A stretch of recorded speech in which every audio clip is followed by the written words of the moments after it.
On ne demande à aucun enfant, est-ce que tu veux naître? C'est les parents qui décident de se mettre ensemble, qui décident de faire un enfant. Si les deux qui se sont vus, qui ont décidé de se marier, se rendent compte qu'ils ne peuvent plus vivre ensemble, ils ont une obligation naturelle que de s'occuper des enfants issus de ce mariage, même si le mariage n'a pas marché et qu'on est arrivé à la dissoudre.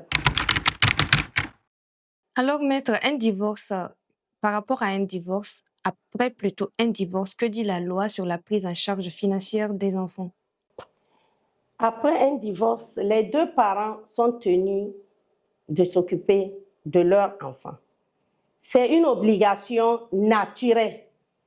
Au-delà de tout ce que les textes ou la coutume islamisée dit, c'est d'abord une obligation naturelle pour un parent que de s'occuper d'un enfant.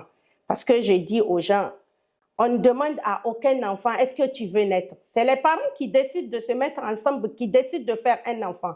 Si les deux qui se sont vus, qui ont décidé de se marier, se rendent compte qu'ils ne peuvent plus vivre ensemble, ils ont une obligation naturelle que de s'occuper des enfants issus de ce mariage, même si le mariage n'a pas marché et qu'on est arrivé à la dissoudre.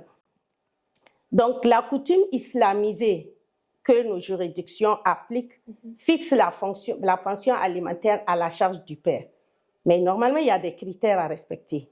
Il y a le critère d'évaluer les besoins réels de l'enfant, fixer la pension en fonction du revenu du père. Mais qu'est-ce que nous constatons? Au Niger, systématiquement, quand il y a une garde et qu'on va devant le juge, la pension est fixée à 15 000 par enfant. C'est quoi 15 000 dans la réalité nigérienne aujourd'hui pour un enfant? Des fois, effectivement, on a en face de nous des juges qui comprennent, qui donnent des pensions alimentaires de 50 000 par enfant, de 100 000 par enfant. Ils mettent les scolarités à la charge du père, les soins de santé à la charge du père, l'habillement à la charge du père. Mais généralement, dans la majorité des décisions, c'est 15 000, 10 000. Il y en a même jusqu'à 5 000 par enfant par mois. Le juge ose demander au père combien tu peux payer.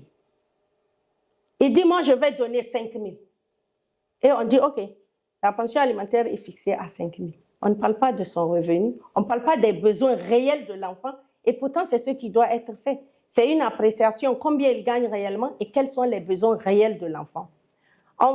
Tu vas entendre des hommes qui vont dire, moi, je ne veux pas lui donner 50 000. Et il indexe sa femme. Je dis, mais ce n'est pas à elle que tu donnes, c'est à ton enfant que tu donnes. Donc, les gens ne comprennent pas la nécessité et pourquoi ils donnent une pension alimentaire. La pension alimentaire, c'est pour permettre à ton enfant d'aller à l'école, de manger comme les autres enfants, d'avoir un lunchbox pour amener sa nourriture à l'école, qu'ils ne se sentent pas différents des autres enfants. Si ta femme était chez toi, c'est la même chose qui allait se faire. Si elle quitte chez toi, l'homme a l'obligation de maintenir son enfant dans ce cadre de vie et de lui permettre au moins ses subsides pour ressembler aux autres enfants.